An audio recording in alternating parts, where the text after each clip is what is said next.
having me here, Jeff, Dusty. It's super exciting to be here. The environment today versus where I was, I guess, a couple days ago in Toronto and for a baking conference in a convention area is very different. So I'm very excited to be here. And I really believe in the power of sharing stories, because if we can share our mistakes, then we can leapfrog them and grab lessons free of charge and kind of accelerate that process of learning. So I'm going to tell a few stories today, so bear with me.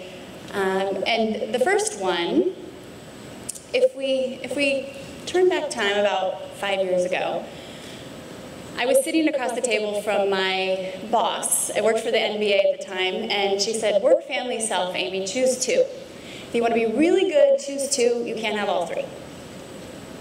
She said, I've tried, just trust me, choose two. And I thought, that just doesn't really sound right, and I wonder what HR would say about this. So it didn't really resonate with me, and decided I had to choose a different path. So if we turn back time a little bit more, my upbringing, I had a bit of an addiction when I was younger. I was addicted to change and addicted to curiosity. I would consistently run away from my home on a daily basis during the summer and basically just go out and explore and see what I could find. It was a bit of a renegade move at the time, but nothing against my parents or how I was brought up. It was just a matter of wondering what else was out there. Lived in a trailer home, a 14 by 70 mobile home that went where we went. Actually lived in Abilene, Kansas for a while. Added that animation just for this talk. But anyway, so moved around a lot and just became very comfortable with change because it was all that we really knew. By the way, I would get very hungry at dusk. Each day I'd run away and I'd come back home. So that's how that ended out. Ended up going to college, full ride academic scholarship to ASU, which is, at the time, it was the #1 party school in America. Voted by, I think, Playboy. So my parents were really big, proud parents at the time of that achievement, but managed my way through school and ended up working for different agencies and in the marketing world. Ended up working for the Phoenix Suns for 3 seasons, and I was somehow able to kind of lobby my way and con the executives into giving me a title of Director of Digital Media and Research, which was the first of its kind. It didn't exist, but I really thought there was a way to bridge digital with the revenue-generating departments. And so sponsorship and ticket sales were the biggest revenue-generating channels, and my goal and responsibility was to monetize them. Well, what I found was that a lot of the marketing partners, the big brands, they no longer were as interested in those traditional assets that we were selling, like TV avails or even signage in arena. And this thing called social media was starting to surface. So I started experimenting with it. This was about 5 years ago. And what I did was asked a lot of forgiveness instead of permission because I was not getting the green light. And there weren't very many rules. And HR at one point came to me and said, you have to stop this. Not quite sure what you're doing. This twatter, not even sure what it's called, but you have to stop this immediately. I was trying to recruit everyone I could find, from the president to the mascot, every discipline within the company and the front office, to be the voice of the brand, because what our sponsors wanted and what our fans wanted was to get to understand what we were doing more, and this would allow us to humanize the brand, which I thought was just a great idea. But it made a lot of people uncomfortable. So I was in a revenue meeting one morning, Wednesday morning revenue meeting, and I would give my report to the executives, to the president, to the GM, Steve Kerr at the time, and then I would immediately go into pitch mode of, hey, I want to plan a tweet up. And they'd say, you want to plan a what up?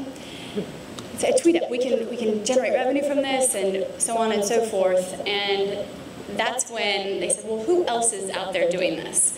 Who is allowing their front office or their employees to be the voice of the brand? And the only case study at the time I could find was Tony Hsieh from Zappos.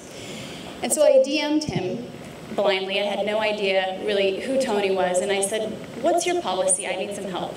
This was the DM that I received about 2 weeks later. He's a man of few words. He said, be real and use your best judgment. Turns out that's the entire communication policy for Zappos. It's not just their social media policy. printed that out, showed it at the meeting, and proceeded to ask a lot of forgiveness. I ended up finding myself on the team plane. We were headed to play the Lakers one day, and I was at the back of the plane with the boss, the same work family self-choose-to boss, entertaining some corporate clients. The actual athletes were at the front of the plane. We hadn't taken off yet, and Shaquille O'Neal, who I was helping on the side just grow his personal brand and experiment with social, had texted me and said, "Can you come up here? I have a question." And I thought, if I go up there, I might get fired and have to stay in LA because I literally am in such hot water over all this social media stuff.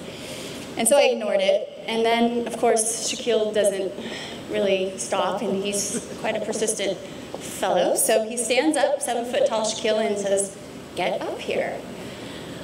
So I proceed to go up and help him. He had forgotten his password once again on his Shackberry, and help him figure out how to get back into Twitter at the time, and worked my way back to sit next to my boss again. And that's when she proceeded to call me a renegade. She said, "You know what, Amy Jo, you're a renegade."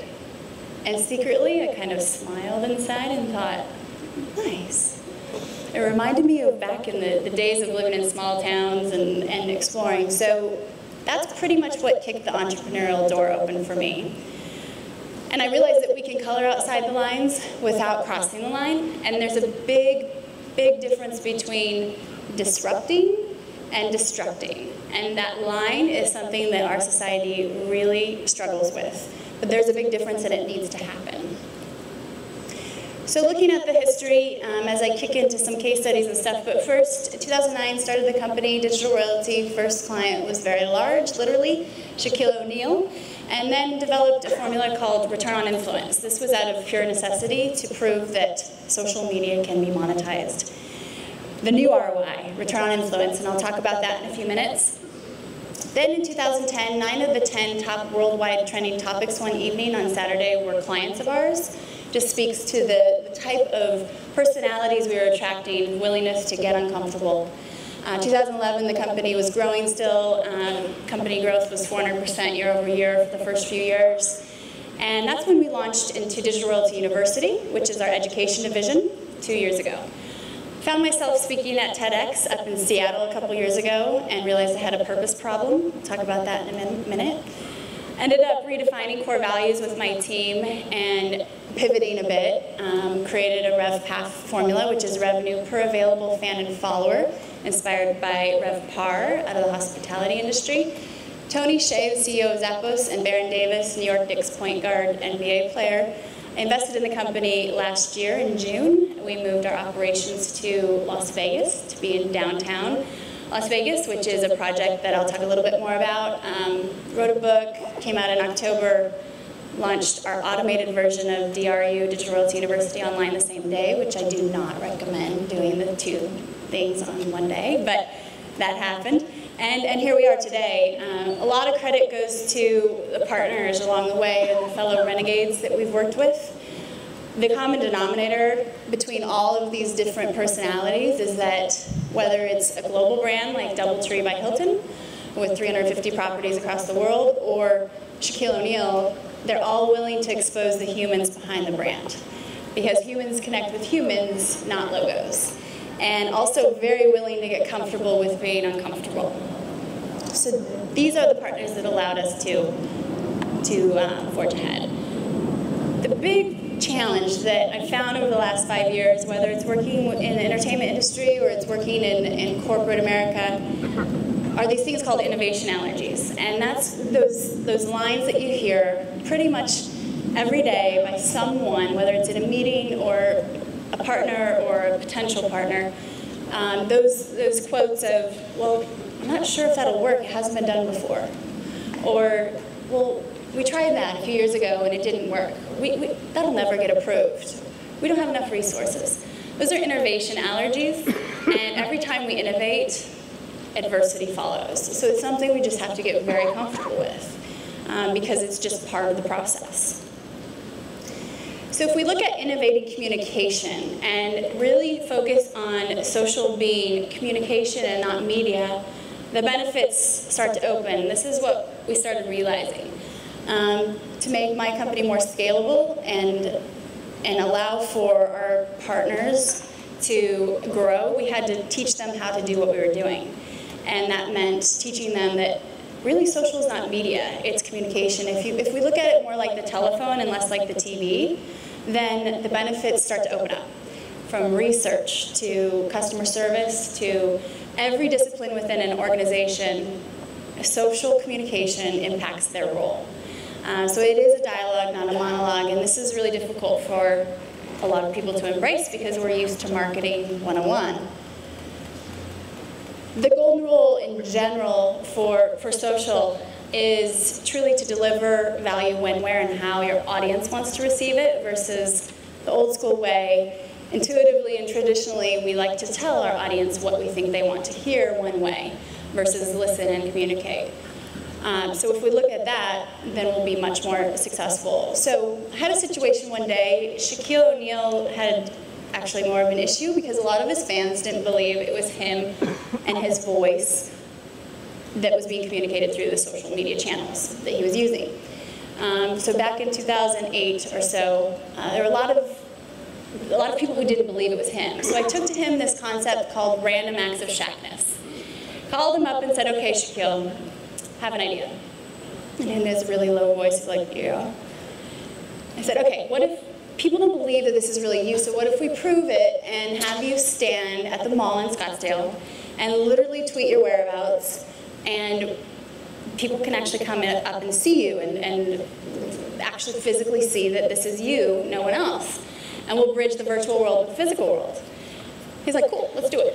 So we had no bodyguards. It was just 7-foot Shaquille going to a mall and tweeting his exact whereabouts. We didn't know it was going to happen, and I think that's the biggest point here. This was a total experiment, and it was a way to see how this would resonate. Well, what we found was it worked really well. A lot of people showed up. The media showed up, but also around the world, we were able to repurpose this content to Australia, to the UK, to fans all across the globe because I was capturing video and photos that could be repurposed. And we proceeded to do this along the way. He went to the Cleveland Cavaliers, then ended up to Boston with the Celtics, and this was his way to basically introduce himself to the community at Harvard Square in Boston. He tweeted that he was going to be at Harvard Square and you were welcome to come and connect with him there. And he proceeded to be a statue for about 30 minutes and didn't move at all. And people started to take photos. The media comes, many, many people come. Eventually the authorities come. It's the closest thing I have to the Butterfinger story. And the stunt was over. But as we proceeded to do the random acts of Shaqness, people who weren't even NBA fans, didn't even really care about basketball, started to fall in love with the person behind the personality, because we were humanizing the brand. Fast forward 3 years, and Shaquille was ready to retire. Without having a press release or any kind of standard PR tactic, what we did was we announced his retirement over social media. So the NBA didn't even know that he was retiring. Everybody had a good idea that it was coming at some point, but nobody really knew, and it wasn't official.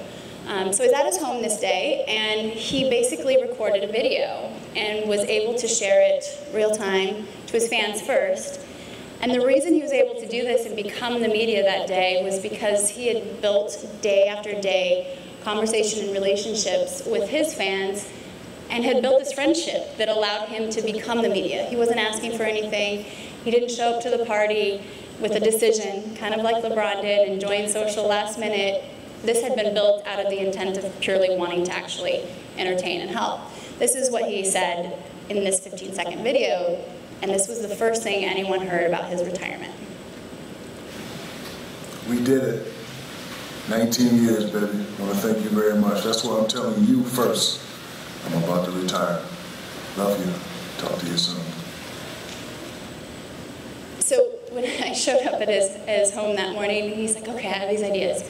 I have, this time, situation when I was playing with Kobe and my championship rings. I was thinking about showing that in the video, and I was like, Shaquille, what do you want to say about your career? What do you want to say to fans? And if you notice, he said, we did it. He didn't say, I did it, or I'm doing this. We did it 19 years, and there's a big difference between the we and I. A lot of you might be thinking, well, I'm not Shaquille O'Neal, so that's great, but what does this mean to me? I hear you. I'm a girl from Wyoming who is not Shaquille O'Neal either, clearly. So after writing the book and really figuring out the value and the voice that I wanted to share with my audience as it grew over time, I ended up with 1.2 million followers on Twitter and Facebook, and had this following, and realized that, you know, a part of my journey was everyone else's journey too, to a certain extent, because we were sharing.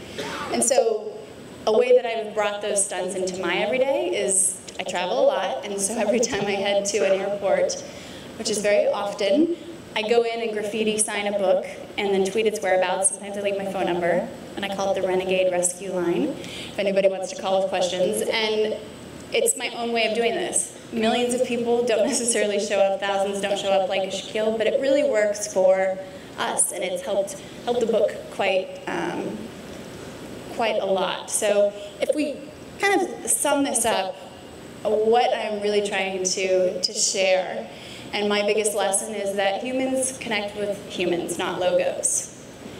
So if we really want to be effective with communication, we have to humanize our brands. And that gets really uncomfortable for a lot of people because we're not used to blending our personal and professional worlds. So if we remove the technology from this conversation and we actually focus on communication, what I would like to see is more work-life integration versus separation, because what you do is not who you are, and you know that, yet there's this big hesitancy to combine who we are and keep that, actually, to separate who we are and keep that separate from what we do throughout our day.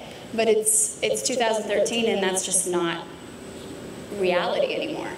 So it doesn't mean that we have to share everything about our lives. It doesn't mean that to share the personal aspects of our lives, but we do have to be relatable and more human with our conversations, because our value is not what we're doing, it's our personality and what we have to offer that differentiates. Another quick case study, I got a call from Dana White, who's the president of the UFC, one night, a client, and he was in a bit of a panic. It was about 11 o'clock, and he said, Amy Jo, you're not going to believe what I just did. I just tweeted my phone number to everyone. 1.5 million people at the time, and he meant to send it through a direct message on Twitter, but proceeded to send it to everyone. He was trying to help a fan get tickets to an event. So the intent was in the right place, but he said, please delete this. Can't have this out there. Like, that's not how it works, Dana. At this point, my mom in South Dakota has your phone number if she wants it. It's out there. And he said, well, if I am stupid enough, his words, not mine, to delete or to share this phone number with everyone, then I'm going to answer the phone. I said, great, sounds like a plan. Let's go with that. Started to listen to the conversation. Headlines were made the next day. Engagement levels spiked, of course. But what was really interesting is that we realized, my team and I back at the office realized, okay, people just want to talk to him. He is the human behind the brand. If you're familiar with Dana White at all, he's quite a character. He's the president, the authority of the brand, and people just want to talk to him. So I went to him and said, what if we actually create a fan phone and let people call you before your events and see how that works? Maybe we could increase ratings, pay-per-view buys, and bring in a sponsor or something. He's like, sure. He said, just give me 5 minutes, let's try this. So I took my iPhone to the back of the house during one UFC event and said, just please roll with me here, and I'm going to tweet this phone number, which was a Google Voice number that we had forwarded, of course, to his phone, and can you just answer the phone? And so this is what happened. So, you know, every time before a fight, I always tweet the celebs and ask them what the picks are, and people get in there and start bitching, ask us, don't ask the celebrities. So, even better than that, what I want to do is, I want you to call me. I created a fan phone now. I want you to call me and tell me what your picks are. And I'm about to tweet the number right now. You know me. I like my flip phones. So this is the new fan phone right here. Oops, this tweet may contain contain personal information which may be posted on your public timeline. I want to do that when I gave out my number the other time. Twitter changed their functionality because of his mistake. Okay, what time is it now? 8:21. 8:22? Okay, set at 8:22. Chris, where are you calling from? From LA? You call from the UK? All right, what's your name? Greg, where are you calling from? Kansas? All right, brother. Thanks for the support, man. Thanks for following me on Twitter. Kansas. Who's this? All right, Mike. Where are you calling from? El Paso, Texas. You're in the theater? Oh, that's awesome, man. All right, talk. So that's where we netted out. I had to get him off the phone because he had to go on TV, and I'm like, we got to stop this. But what happened was we found a way to scale this concept and put phones, fan phones, into the hands of the athletes so we could reach more people, brought in a marketing partner, a technology partner, and monetized it. And so that's truly how humanization led to monetization. And we did not know how it was going to net out in the beginning. It was a big experiment. And that's a key point. You know, a lot of things that we did were mistakes. Some worked, some didn't. But if we don't experiment, we clearly will never know. If you look at the formula with Shaquille and how he generates revenue and monetizes his influence, 60% of the time his goal is to make people laugh. Actually, his entire life goal is to make people laugh. But 30% of the time via social, he's inspiring, and then about 10% of the time he's earned the right to sell people something, but promises to do it in an authentic way and really believes in what he's saying. So that formula, and he's publicly said this at South by Southwest, on David Letterman, this is the formula that he's been able to work into. If you start out with wanting to pitch something, it's like trying to sell a stranger in on a timeshare at a cocktail party. It just doesn't work. So you have to work into that. And the reason is because people don't buy what you do, they buy why you do it. So the goal is not to sell to people what you have. The real goal is to connect with people who believe what you believe. So this is not my opinion. This is actually a proven fact by Simon Sinek and a study he has done. If you haven't checked out his TED Talk, please do. Just Google it and you'll be amazed. But this is the basic study of the human brain physiologically, not just psychologically. That people don't buy what you do, they buy why you do it. And the reason this is so relevant to social communication is that there's no better way to expose why you do what you do than social channels. And there's no better way to connect with people who believe what you believe, because we can accelerate that process if we use these communication channels. So that's a big deal. So I have to ask you guys, why do you do what you do? And this question was posed to me a while back, and luckily I was able to actually walk through the process with Simon Sinek, but it's not an easy question to ask yourself, and some of you may know, some of you may have never asked yourself, but why do you do what you do every day? And if you don't know why you do what you do, how do you expect anyone to follow you? That was a statement that I heard, and it pretty much stopped me in my tracks. Once you think about that question, then we think, who is your brand? So I have this thing I realized, if you get a phone call on your mobile phone and you see a name pop up, the immediate feeling that you have when you see that name is how you feel about the personal brand of that person calling. Sometimes it's can't wait to answer, sometimes it's direct voicemail.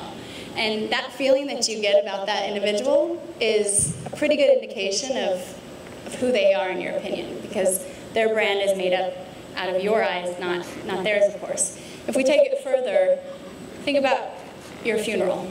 Who shows up, how they feel about you, that's the ultimate brand audit, right? So that's pretty much the end there, as far as some know.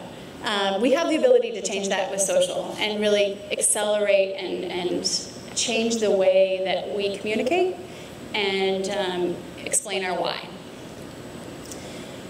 So a lot of people ask, how do I build my, my personal brand? And it's all about defining your value and delivering that value, right? So what is your value? And it's not exactly what you do, it's who you are. So if we keep it diverse and think of value buckets, like buckets of education, reciprocation, you think about exclusive content, entertainment, those are all areas that we can keep fairly balanced. And that's what matters, because the differentiating factor is more about us and our personality, because there could be a lot of people who are doing what we're doing at the end of the day. You take Dwayne "The Rock" Johnson, and there's a pretty diverse demographic there that resonates with his brand. He has his kid movies, has the athletic side of things, coming from football, going into WWE. He has the shoot 'em up movies, as I call them, and then the chick fans, as he calls them. And that's a very diverse audience, yet if you look at the content that he deploys, it's more about who he is, not what he's doing. And it speaks to his personality regardless of what he's doing. If we look at some of the benefits of social in general research, so if we take our research, our formal research studies, and look at the budgets that are allocated, with social we can basically garner high volume, instantaneous feedback and data and apply that real time, basically, back into the marketplace and connect with our consumers versus waiting the 3 or 4 months that it may take to get that research back and the 6 or 7 figures that we spent on it, and potentially have obsolete data at that point. That's one benefit. Product development. So Hilton Worldwide and DoubleTree by Hilton, a partner of ours, what they've done is basically asked their consumers, because they've earned the right to, they've asked them, what do you think would make your travel experience better? The little things. And getting a huge amount of data back, we're able to repurpose that and literally deliver it back to them pretty quickly. Taking those trends and those commonalities and being able to deliver it back was a pretty powerful thing, and it didn't take 6 months of research. It didn't take a year. It didn't take 7 figures.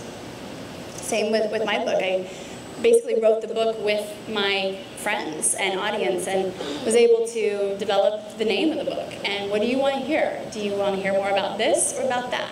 So engaging them in the readers in the process 9 months before the book even came out allowed for me to build a more loyal base of people that would actually probably read and buy the book. So the formula in general, to humanize is one thing, and to monetize is another. And so that's great, the whole humanization thing, and a lot of times we'll say, well, how do we actually convert that? So with access, because we do have full access with social communication, all bets are off, there are no barriers for the most part. We have connection, and definitely that connection leads to relationships. When you have that relationship, then affinity is built, and influence starts to grow. Influence converts, impressions don't always convert. So if we look at over time, influence does convert. Out of necessity, one day I had to build a formula called the new ROI, return on influence, to basically prove that one brand had more influence than another, even though it appeared on paper that they had the same amount of reach within social media, so fans, followers. And I was on a flight, Southwest napkin. Back of the napkin is what I did is I wrote and figured out that we still need to keep track of those cold metrics, those reach and frequency metrics that media buyers are so committed to, because those justify spend and those justify dollars. That's in traditional media terms, that would be your TRPs, that'd be your uniques, your page views. With social, it's your fans, your followers. Very difficult to argue these numbers. On the right side, we have sentiment and engagement. So left side is very black and white. We definitely have very little room for judgment and argument on that side. Right side starts to get a little bit more fluffy, as people call it. Well, engagement, as most of you know, we actually can measure engagement, which means the amount of retweets, the amount of comments, responses. Those are all tangible metrics that we have, and so the weight of each of those metrics matters. So this is a patent pending that we have at Digital Royalty. Our algorithm resides in the engagement bucket here. And of course, sentiment is another attribute that we can measure, which is highly arguable, by the way, especially if you're in sports or entertainment. But you can see shift from percentage change. So if you combine those, what you do is come up with an ROI metric. And the reason that's important is that ROI score, month over month, directly correlates with revenue. And how we can study that and how we've been able to study it over the last 5 years is that we can arrive at an actual value and garner a value per fan and follower with social if we look at revenue per available fan and follower. Because through web analytics, Omniture, Google Analytics, we can actually code and tag links, as you all know, from any social media platform all the way through to conversion and e-commerce, as long as there's an e-commerce component to the economic model. So when we come up with that number, what we've been able to find over the last few years is that the two are correlated. When ROI goes up, RevPAF goes up. And so influence does convert. And this is our way to basically continue to study the time differential, of course, because it doesn't happen overnight, but also looking at the numbers over time and being able to really track everything that's happening online. So how can social save you money? Research, customer service, decreasing ad spend, because traditional ad spend usually is a transaction. We're purchasing impressions. Those are transactions that then are over, and with social it's a bridge, back and forth. You can access those impressions over and over. One of my favorite aspects of social is studying how else it can be used. I lost my iPad one day on a US Airways flight, and I thought it was gone, and unfortunately I had not locked my iPad, so I had a lot of content and access to a lot of different accounts via social media open to whoever sat in 15A next, which was a problem. So I tweeted this when I got home and realized it. US Airways didn't ever respond, but what happened was a lot of other people did, and I was able to identify and locate my iPad in between Phoenix and DFW mid-air because someone that was following was kind enough to reach out to a friend who was in air traffic control, and they were able to actually locate the iPad. The pilot agreed to bring it back to me that next night on the leg back. So that's one aspect of how we can kind of scale the act of good. Also, one of the most impactful moments definitely of my life was during the Japan earthquake. I was on the elliptical, just bored, and had my iPad and saw the news come on about the devastation that was happening in Japan real time.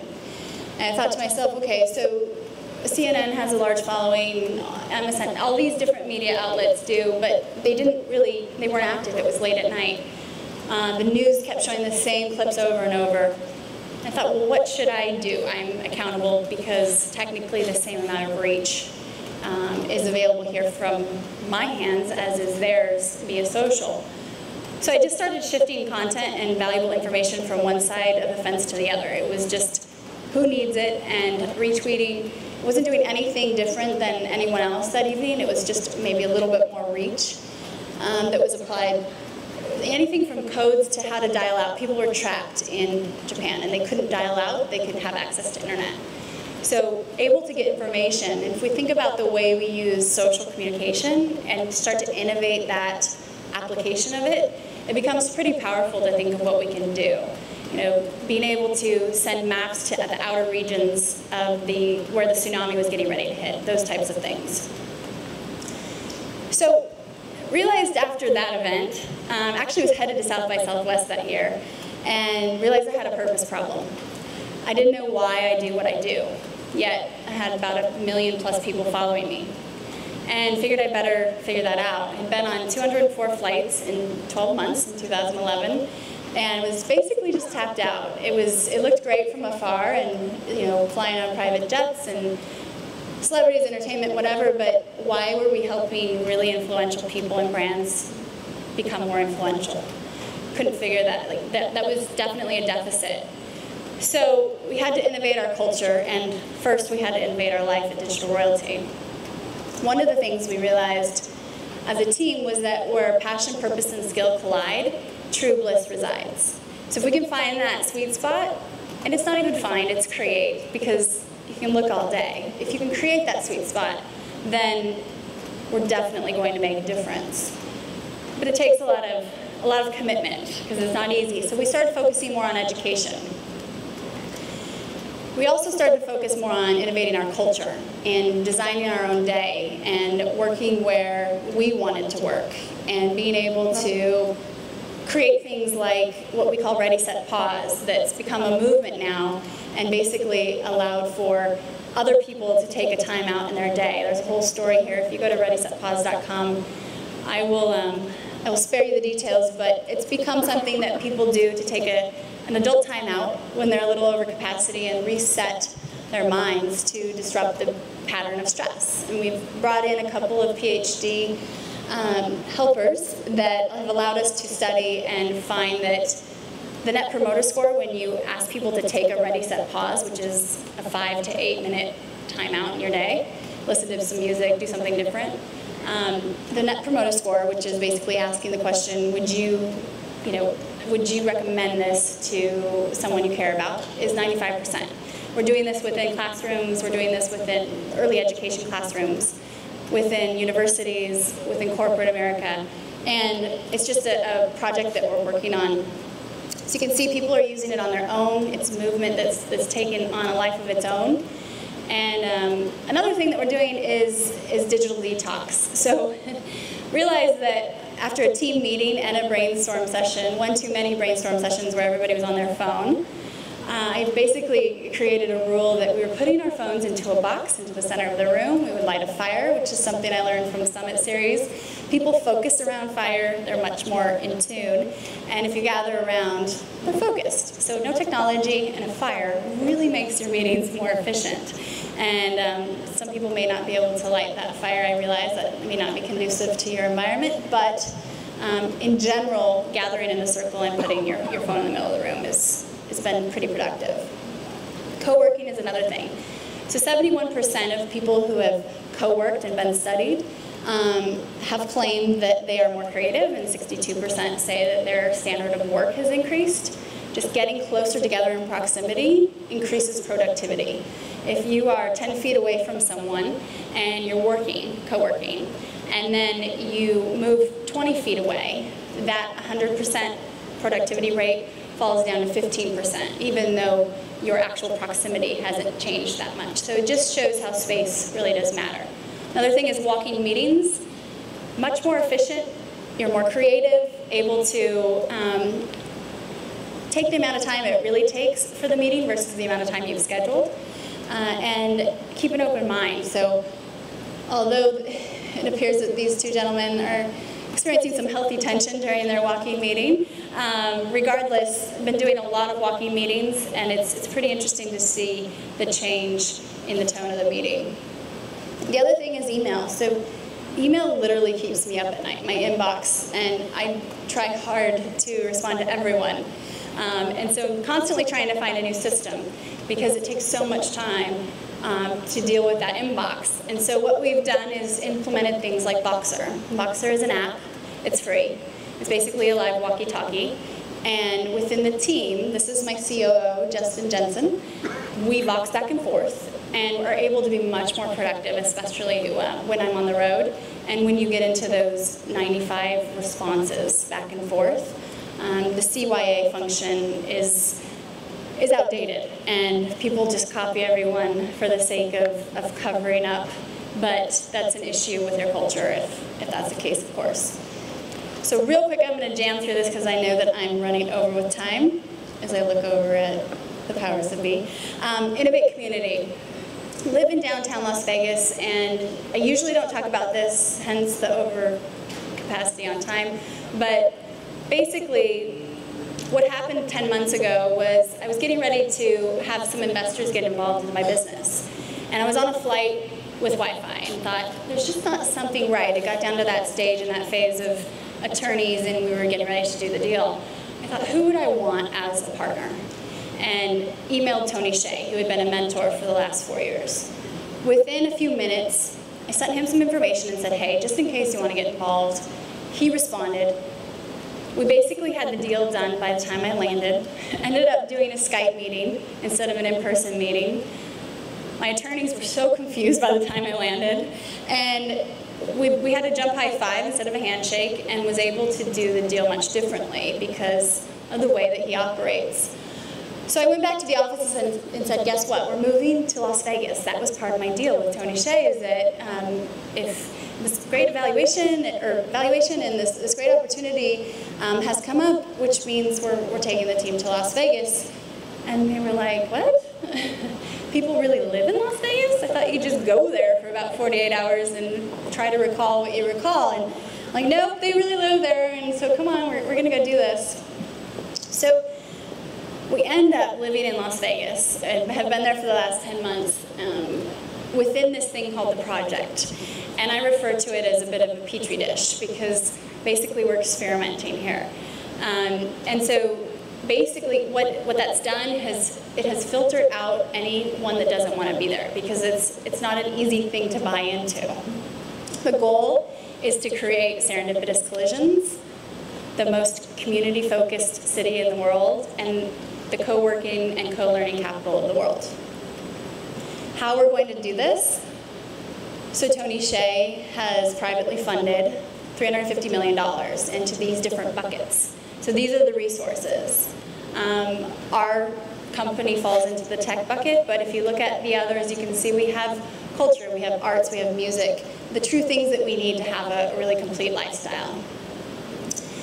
And what's different about this is that he didn't just write a check, because as we look at other communities and how they could do this as well, and how some are, it's not about just writing that check, it's about getting your hands dirty. And that's something that Tony has really done, and it's hard for people to understand. The vision is so much more powerful than the resources, because we can find those resources. It's a matter of using that influence, using that vision. If you think of that fund as a greenhouse, and then empowering and fostering the individuals who are passionate and have good ideas with the resources, in the right environment, that's more of what downtown Las Vegas is like. This wall here, this photo on the right, is a photo I took within Tony Hsieh's home, which is the place you start when you come and tour downtown Las Vegas. And I encourage you to do this. Please do reach out. We'd love to take you on a tour. But this is a place where you can put anything up on the wall. What is it that you're passionate about that you want to create? And then you can go out and create it if you blend in with the community and you're aligned. So we're focused on not on short-term ROI, return on investment, but long-term ROC, return on community, and ROL, which is return on luck. That basically is accelerating serendipity with these collisions. How we need to do this and how we're planning to do this, and what we're in the process of, is creating a high-rise living situation where there are 100 people per acre. Because when we condense that space, just like the co-working stats I gave earlier, we can start to accelerate the information share and the process of learning, the process of innovation, and that's when knowledge starts to circulate more. So how's it going? So 232 jobs just in the short time that I've lived there. 21 tech startups, many other types of startups, but that's just the area that I know. An actual school is opening up in the fall. Container Park opens up in the fall as well, and Zappos is moving its headquarters, a couple thousand people, down in the fall. 1,000 Teach for America individuals are also down there, so we're creating a lot of new residents. The goal is to have 100,000 collisionable community hours per acre per year. And if you net that down, it's about 2.3 collisionable hours per square foot per year. And there's a formula. Definitely not going to stand up here and claim that it's all figured out yet, but the idea of people connecting virtually and physically and exchanging knowledge and learning is the whole concept. If you look at Natalie, this was a chef that worked on the Strip, got tired of serving people who didn't love the food that she was providing, and she put so much passion into it and ended up getting funded by the project and has her own place downtown.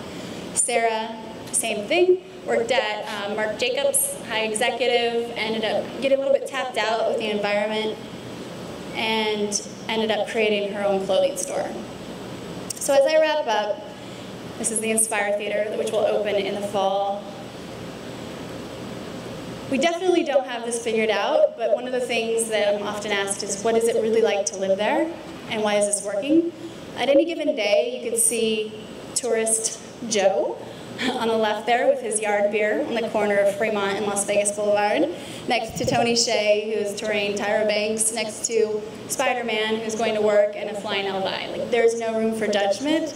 All bets are off in terms of who we have colliding here, and that's where people are much more open with their ideas. Shipping containers. We have a shipping container park, so it's a lot about using or being resourceful instead of resources. What we're doing is creating an actual park for entrepreneurs to test out food concepts, give them the infrastructure they need from a business standpoint, and be basically an incubator for their environment. So the whole concept is if we bring the right people, they will build it, versus if you build it, they will come. And just as you know here as well locally, there are a lot of different startup communities. The more we can share and exchange information and lessons, the better. Because if we fix the cities, we do fix the world. No pressure, right? So accelerating the process of learning, DRU, Digital Royalty University, we talked a little bit about. Our classes are available online. I'm going to wrap up here, but they're not just 101 how to tweet, how Facebook 101. It's truly how to build your brand, customer service, crisis communications, how to activate an event using social communication, measure, more applicable actual classes. And for every class that's purchased online, we give back a class to teachers through a partnership we have with Teach for America, which allows us to help bridge that gap between teachers and parents, because students will do better in school if they are more involved. And it's very Tom Shoes-esque, the one-for-one, buy one, give one model. Goes back to the purpose. This is a student who has just figured out her value balance for her personal brand. And quick explanation, and over. Whether you're seeking a new job, you're a small business owner, real estate agent, or an entrepreneur at a large corporation, Digital Royalty University offers an array of classes that include everything from the more tactical education approach through classes such as Twitter 101, Facebook 101, and Google+, to more strategic classes, including personal branding, emerging platforms, the art of event activation, and advanced Facebook and Twitter, which help individuals create, grow, measure, and monetize their social media efforts. Using video, narration, and animations, the classes are designed to be both entertaining and informative, blending the two into edutainment. That makes the learning process more enjoyable and effective. To accelerate the learning process even more, your knowledge will be challenged throughout the class using real-world applications and case studies from some of the top brands in the space. In addition, we want to keep you on your toes and test your knowledge through royal quizzes and conversation boards. Throughout the class, we provide live demos on everything from setting up your Facebook brand page to building your listening and monitoring tools, as well as mobile shortcuts. This way you're able to follow along and apply your learnings to your own accounts. At any point during the class, students can tweet the hashtag #RoyalQ with questions about the class they are currently taking, and a Digital Royalty University instructor will respond and assist. Digital Royalty University is also proud to offer our Buy One, Give One program. For every class that is purchased, Digital Royalty University will give a class back to a teacher with Teach for America. We believe social media can help bridge the gap between parent-teacher relationships and improve the overall sense of school community. Social media is the ultimate equalizer, and Digital Royalty University allows you to own your voice.